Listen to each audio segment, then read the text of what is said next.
Hi, my name is Norm Rogers. This video is about green energy.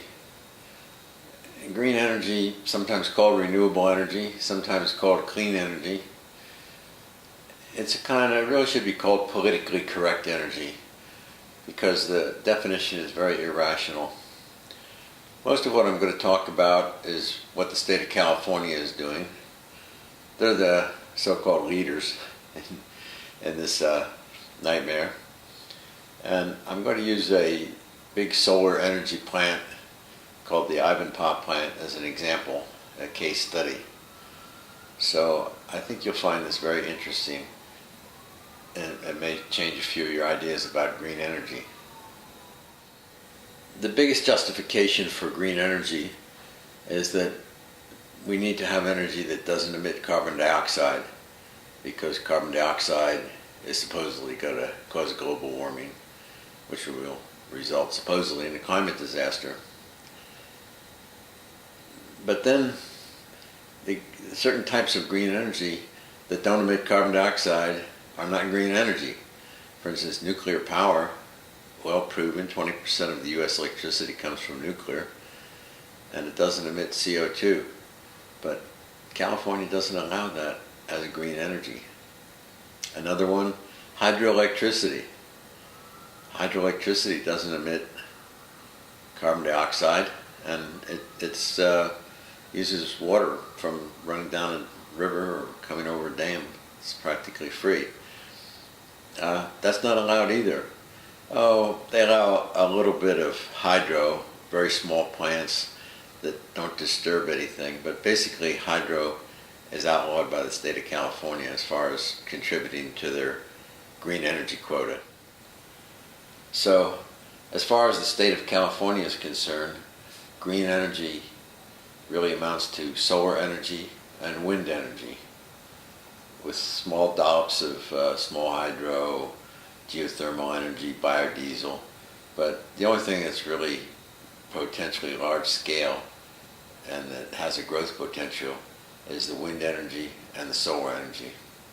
As we will see, these are very expensive type of energy, and they have some very severe problems, mainly that they're erratic.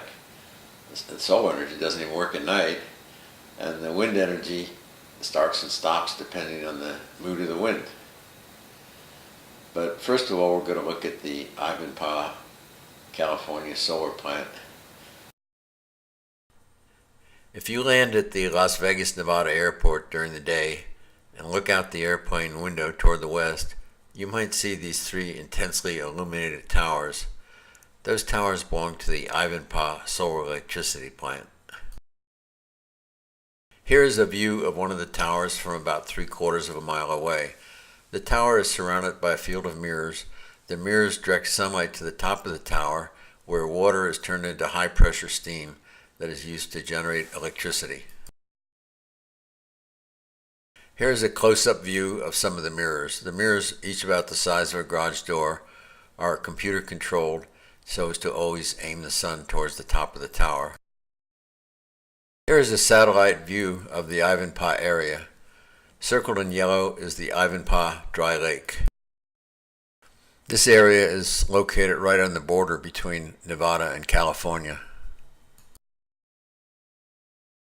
The Ivanpah plant has 3 towers which are visible in this satellite view. It covers 3,500 acres, or about 5 square miles. There's another smaller solar electric plant on the Nevada side of the border called the Silver State North photovoltaic plant. It uses silicon cells to generate electricity directly from sunlight. There is a powerful natural gas electric generating plant called the Higgins plant that is on the Nevada side of the border. It occupies only 40 acres. Here is an aerial view of the Higgins natural gas plant. It can generate about 4 times as much electricity as the Ivanpah plant does, and of course it can run at night. The Higgins natural gas plant can supply enough electricity for the needs of about 400,000 homes. The Ivanpah plant can serve about 96,000 homes. The The Higgins plant, if built today, would cost about $500 million. The Ivanpah plant actually cost $2.3 billion. If we look at the capital investment or construction cost per home served, you can see that it's $1,500 for the Higgins plant and $24,000 for the Ivanpah plant. Electricity from the solar plant costs about 4 times more per kilowatt hour compared to electricity generated from the natural gas plant. This is due to the great capital cost of the solar plant that has to be amortized over the life of the plant at a reasonable interest rate. I'm not making this up. If you look at the Energy Information Administration's figures for the levelized cost of electricity from various sources, they agree. Solar thermal costs about 4 times more per kilowatt hour compared to natural gas.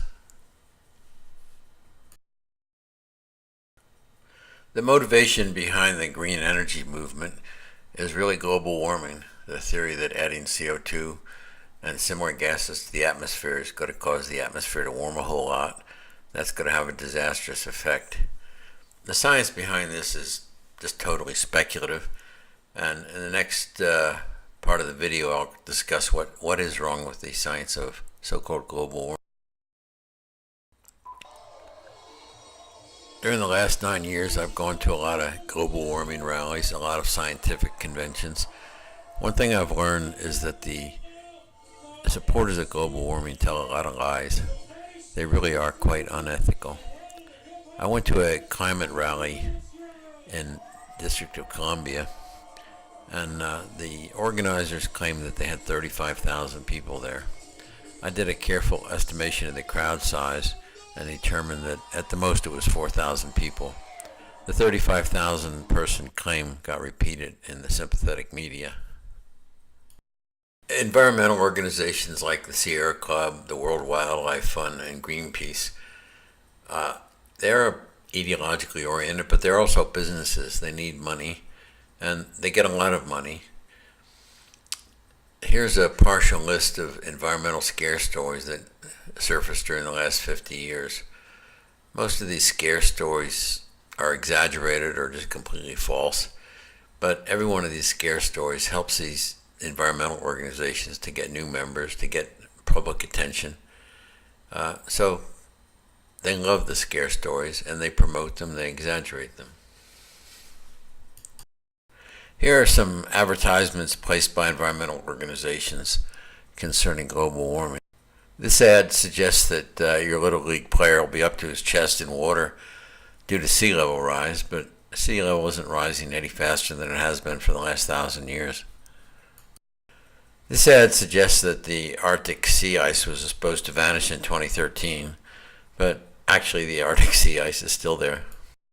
This ad suggests that the big money is behind the CO2 and it's going to burn up the earth, but actually the environmentalists have the big money. This ad suggests that climate change is going to turn us all into monsters. Ho ho. Here's an ad that suggests that the ocean's going to get so warm that crocodiles will be down in the Antarctic eating the penguins. It does have a logical contradiction though. If the ocean's so warm, how come there's a big iceberg there? There are many problems with global warming theory. One of the most recent and biggest ones is that there hasn't been any global warming for the last 18 years. This graph is from the site climatedepot.com, and it shows the average global temperature as measured by temperature measuring satellites of the entire Earth. And for the last 18 years, there's been absolutely no trend. The scientists who support global warming are really struggling to explain this. They have various ways to try to explain it. If you really believe in something, you can usually find a rationalization. One way to get around the lack of warming is to change the story. And for that reason, you hear a lot about extreme weather. Supposedly carbon dioxide is supposed to cause extreme weather. But the science behind that is really slender. Another major contradiction in the global warming theory is the unexplained warming in the early 20th century from about 1910 to 1945. During that period, the Earth warmed a lot. pretty much the same amount as it did in the late 20th century from 1975 to around 2000. But that early century warming is unexplained.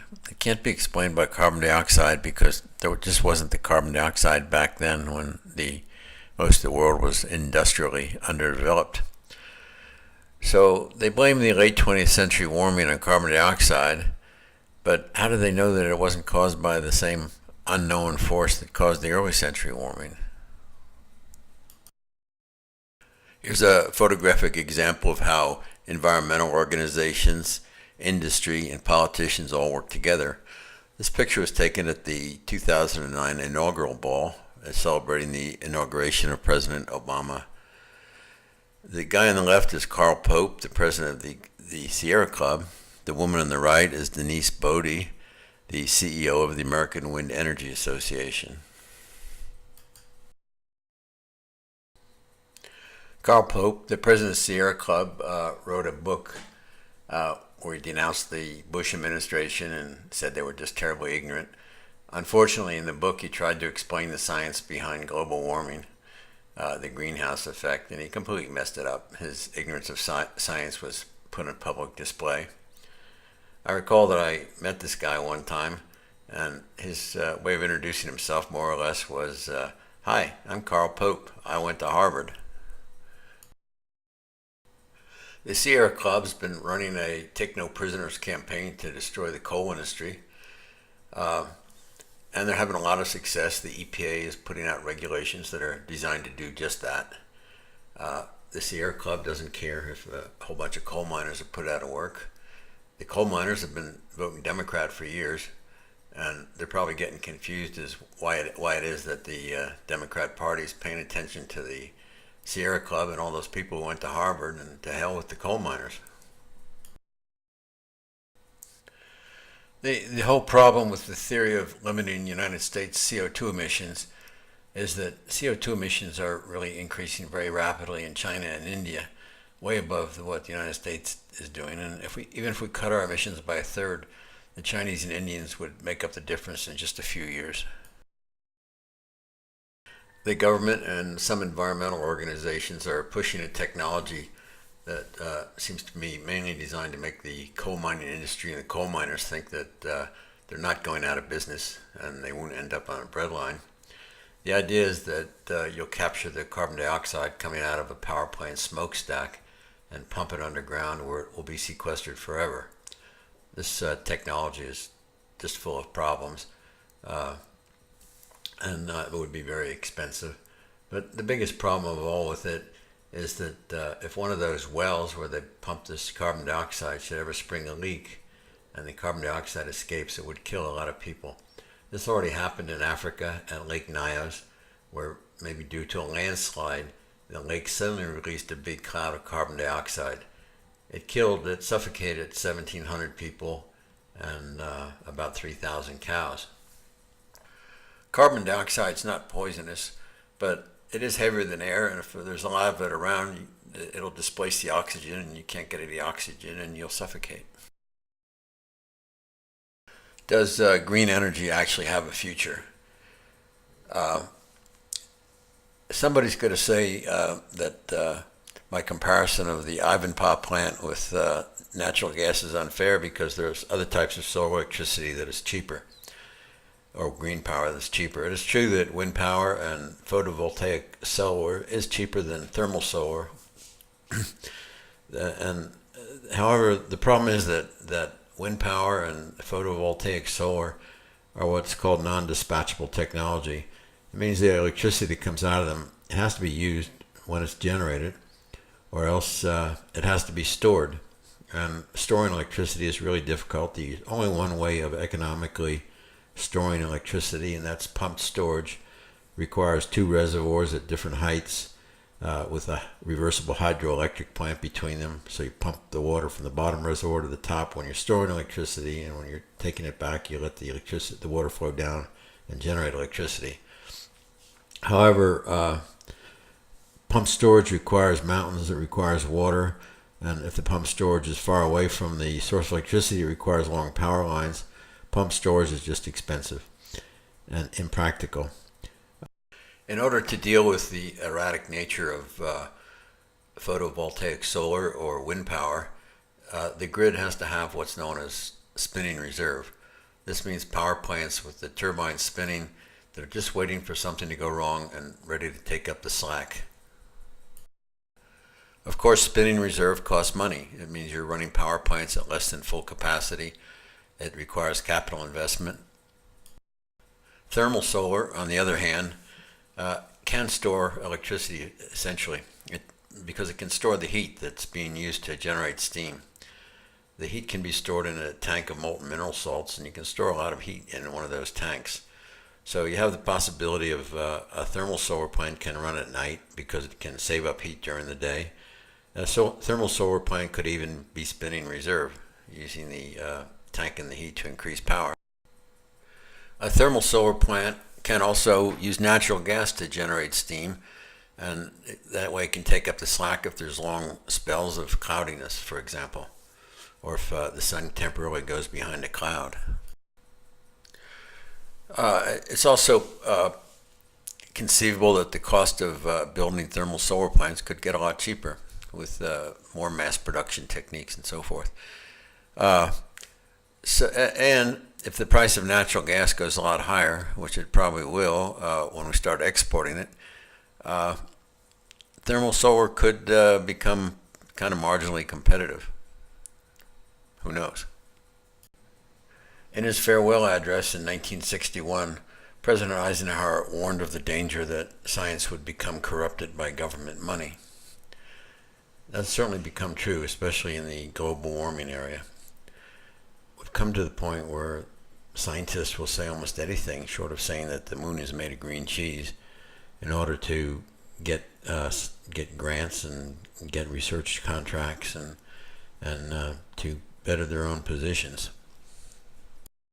The promoters of global warming alarmism, frequently say that many scientific societies have endorsed global warming ideology, and this is perfectly true. The problem is that the public doesn't understand that these scientific societies are not objective people, objective groups. They're like labor unions. They support the financial interests of big science. The public policy problem we have is that there are a lot of different groups of people, each of whom is operating in their own self-interest. Politicians support crazy policies because their environmental groups will encourage them and give them votes. And there are green energy industries that will give them campaign contributions. Scientists will support crazy ideas because it brings them research grants.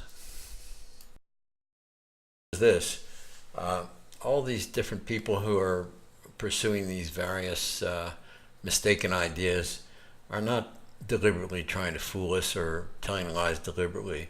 They all sincerely believe in whatever story they're telling, by and large. The funny thing is that people always believe what they're doing in their own self-interest is also a noble pursuit, pretty much. People get an idea in their head, that global warming is happening and it's going to be a disaster. And it's hard to dislodge that idea from their head, even scientists, because the more educated they are, the more they stick to the idea because they're skilled at defending the idea. You may think that I'm wrong, that I'm just a crackpot, and that President Obama and his science advisors know what they're talking about. You'll just have to decide for yourself. Thanks for listening.